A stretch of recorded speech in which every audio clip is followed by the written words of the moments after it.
नमस्कार। Second year BEd और third year integrated BA BEd BSc BEd के छात्र छात्राओं के लिए एवं पाठ्यक्रम विषय के अंतर्गत हम तृतीय इकाई का अध्ययन कर रहे थे। उसमें हमने पाठ्यक्रम की अवधारणा नामक टॉपिक के अंतर्गत कल या गत पाठ में पाठ्यक्रम की प्रकृति नामक बिंदु पर गहनता से चर्चा की थी। आज हम इसी टॉपिक के अंतर्गत पाठ्यक्रम की विशेषताओं पर चर्चा करेंगे। प्रिय विद्यार्थियों, पाठ्यक्रम का क्षेत्र बहुत ही व्यापक और विस्तृत होता है। यह छात्र जीवन के सामाजिक, शारीरिक, राजनीतिक, मानसिक, आध्यात्मिक, धार्मिक, राष्ट्रीय और बौद्धिक तथा नैतिक, ये जितने भी क्षेत्र हैं हमारे जीवन को प्रभावित करने वाले, उन सभी क्षेत्रों से ये पाठ्यक्रम जो है वो जुड़ा हुआ है। तो हम पाठ्यक्रम की विशेषताओं को क्रमशः एक एक बिंदु को लेकर के उस पर चर्चा करने का प्रयास करते हैं। सबसे पहले पाठ्यक्रम की जो विशेषता है वह है पाठ्यक्रम अनुभवों की श्रृंखला है, एक चैन है, कड़ी है। पाठ्यक्रम का अर्थ केवल विषयों का संग्रह या मिश्रण नहीं,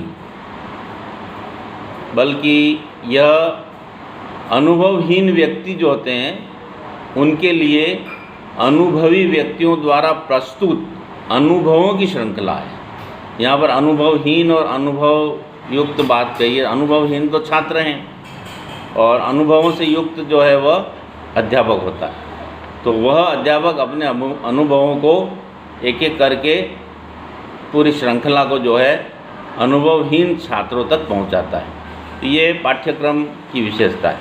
जैसे अनुभवी अध्यापक अनुभवहीन छात्रों को अपने अनुभवों की श्रृंखला प्रदान करता है। तो इसलिए ये कहा गया है कि पाठ्यक्रम अनुभवों की एक श्रृंखला है। दूसरी विशेषता हम कह सकते हैं पाठ्यक्रम उद्देश्यों या लक्ष्य प्राप्ति का साधन है। हमारे जीवन के जितने भी सर्वांगीण विकास के लिए बालक के लिए जो उद्देश्य हैं निर्धारित किए जाते हैं, उन्हें पाठ्यक्रम द्वारा ही प्राप्त किए जाते हैं। उन लक्ष्यों तक पहुंचने के लिए पाठ्यक्रम का ही एक सहारा होता है, आसरा होता है। प्रत्येक अवस्था में पाठ्यक्रम इच्छित उद्देश्यों को प्राप्त करने में साधन के रूप में कार्य करता है। पाठ्यक्रम एक साधन है और उद्देश्य साध्य है। तो इस तरह से तीसरी विशेषता पर हम जाएंगे। तीसरी विशेषता है विद्यालय जीवन के लिए पाठ्यक्रम एक संपूर्ण कार्यक्रम है। विद्यालय में हम जितना समय रहते हैं तो ये एक संपूर्ण कार्यक्रम पाठ्यक्रम है। उसी के आधार पर हमारा ये विद्यालय जीवन बीतता है। विद्यालय में बालक को कुछ विषय ही नहीं पढ़ाए जाते, बल्कि छात्र अन्य क्रियाओं जैसे खेल कूद है, भाषण प्रतियोगिता है, वाद विवाद है, कविता पाठ है, साहित्यिक एवं सांस्कृतिक कार्यक्रम बहुत सारे होते हैं, समाज सेवा के कार्य होते हैं, शैक्षणिक भ्रमण आदि कार्य होते हैं। ये सभी कार्यक्रम जितने भी होते हैं पाठ्यक्रम के अनुसार ही होते हैं। केवल पुस्तकीय ज्ञान ही पाठ्यक्रम का हिस्सा नहीं है। अगली विशेषता है पाठ्यक्रम शैक्षिक प्रवृत्तियों को प्रभावित करता है। पाठ्यक्रम द्वारा विद्यालय के समस्त शैक्षिक कार्यक्रम क्रमबद्ध तरीके से पढ़ाए जाते हैं या बताए जाते हैं। क्रमबद्ध, एक निश्चित उसका एक टाइम टेबल बनता है, उसके अनुसार जो है वह पढ़ाया जाता है, बताया जाता है, और ये एक मनोवैज्ञानिक तरीका होता है और उसी से ये सब कार्यक्रम संपन्न होते हैं। नेक्स्ट विशेषता है पाठ्यक्रम जीवन के दर्शन शास्त्र को चित्रित करता है। हमारे जीवन का जो फिलॉसफी है, दर्शन है, उसको वह जो है चित्रित करता है, दिखाता है। जीवन का दर्शन शास्त्र समय समय के साथ बदलता रहता है। समय समय पर परिस्थिति और उसके अनुसार वो बदल जाता है। जीवन का दर्शन ही शिक्षा का उद्देश्य निश्चित करता है। हमारे जीवन की क्या फिलॉसफी है, वही हमारे शिक्षा के उद्देश्य को निर्धारित करती है।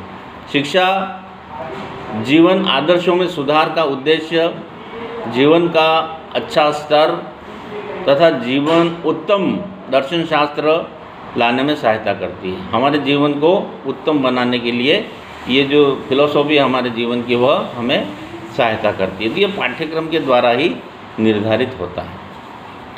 पाठ्यक्रम गतिशील होता है। समय समय पर परिस्थितियों के अनुसार पाठ्यक्रम में परिवर्तन भी होते रहते हैं। जैसे शिक्षक, संचालक और बालक सभी पाठ्यक्रम को बनाने की प्रक्रिया में भाग लेते हैं। समय समय पर अपनी अपनी आवश्यकताओं के अनुसार, देश काल और परिस्थिति के अनुसार, समाज की मांग के अनुसार, परिस्थितियों के अनुसार जो है ये सब बदलाव होते रहते हैं। पाठ्यक्रम संतुलित व्यक्तित्व का मूल्यांकन करने में सहायक होता है। हमारा जीवन जो है, जो भी है बहुविधि, पाठ्यक्रम बहुविधि जो क्रियाएं हैं उसका सम्मिश्रण होता है। सभी बिंदुओं पर विद्यार्थियों के जीवन को स्पर्श करता है। जितने भी बिंदु, जैसे मैंने वो राजनीतिक, आर्थिक, आध्यात्मिक के बिंदु बताए थे, उस सब पे ये पाठ्यक्रम स्पर्श करता है। वो बालक के संतुलित व्यक्तित्व को मूल्यांकन करने में सहायता करता है। हमारे व्यक्तित्व में क्या कमी है, क्या अच्छाइयाँ हैं, क्या दोष हैं, ये सब उसको गिनाने में पाठ्यक्रम जो है वो मूल्यांकन करता है और हमारे गुण दोषों को बताने में सहायता करता है।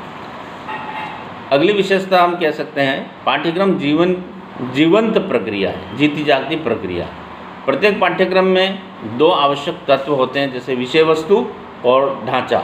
ढांचे का मतलब उसका पूरा मैनेजमेंट से संबंध है और विषय वस्तु का मतलब होता है पाठ्यपुस्तकों से। विषय वस्तु अधिगम अनुभवों को जोड़ती है तथा ढांचा एक रूप है जिसमें हम अधिगम अनुभवों का प्रबंधन करते हैं। व्यवस्था जितना भी है उस अधिगम करने के लिए जो व्यवस्था होती है, जो भी साधन सामग्री की उपलब्धता है, उससे संबंध है।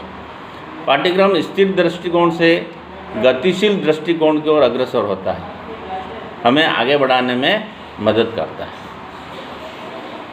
नेक्स्ट, निर्देशन पाठ्यक्रम का एक महत्वपूर्ण अंग होता है। निर्देशन पाठ्यक्रम वर्तमान समस्याओं का ही हल नहीं करता, हमारी जितनी वर्तमान समस्या है उसी का हल नहीं करता, पर आने वाली समस्याएं और आने वाला जो समय है उसकी आवश्यकताओं को ध्यान में रखकर निर्देशित करता है कि आने वाले समय में समाज की क्या आवश्यकता बनेगी, उसके अनुरूप विद्यार्थियों को तैयार करने का कार्य जो है उसकी मानसिकता को तैयार करने का कार्य पाठ्यक्रम करता है। व्यक्तिकता एक विशेषता है। व्यक्तिकता पाठ्यक्रम की एक विशेषता है। व्यक्तिकता मतलब पाठ्यक्रम समाज में व्यक्तिगत सामाजिक आवश्यकताओं के ध्यान में रखकर बनाया जाता है। व्यक्तिगत सामाजिक आवश्यकताएं, किस ग्रुप की या किस समाज में कौन से वर्ग की क्या आवश्यकताएं हो सकती हैं, उनकी व्यक्तिगत समस्या क्या हो सकती हैं, उसको ध्यान में रख के ये परंपरा, ये व्यवस्था जो अमेरिका में है, अमेरिका में जो भी पाठ्यक्रम बनता है वो व्यक्तिगता को आधार बना करके बनता है।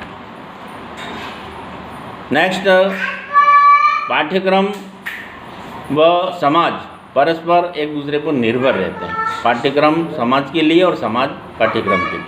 पाठ्यक्रम की जो भी व्यवस्थाएं हैं या पाठ्यक्रम में जो भी शिक्षण कार्य समाज की आवश्यकताओं को ध्यान में रख कर किया जाता है और समाज उस पाठ्यक्रम पर निर्भर करता है। समाज के आगे जो है प्रगति उस पाठ्यक्रम पर निर्भर करती है। तो इस तरह से अंतिम बात हम कहेंगे, पाठ्यक्रम परिवर्तनीय होता है। जैसे कि मैंने पहले बताया कि समय समय पर जितने भी शिक्षा आयोग होते हैं वह समय और परिस्थिति को देख करके अपनी अपनी सिफारिशें करते हैं कि ये वर्तमान जो पाठ्यक्रम चल रहा है उसमें क्या कमियां हैं, उसको इस तरह से दूर किया जा सकता है, इसमें ये जोड़ा जा सकता है, इसमें ये घटाया जा सकता है। इस तरह से उसमें परिवर्तन और संशोधन की गुंजाइशें भी होती हैं। इस तरह से हमने पाठ्यक्रम की विशेषताओं पर दृष्टि डाली। अगले बिंदु पर अगली बात हम कल करेंगे।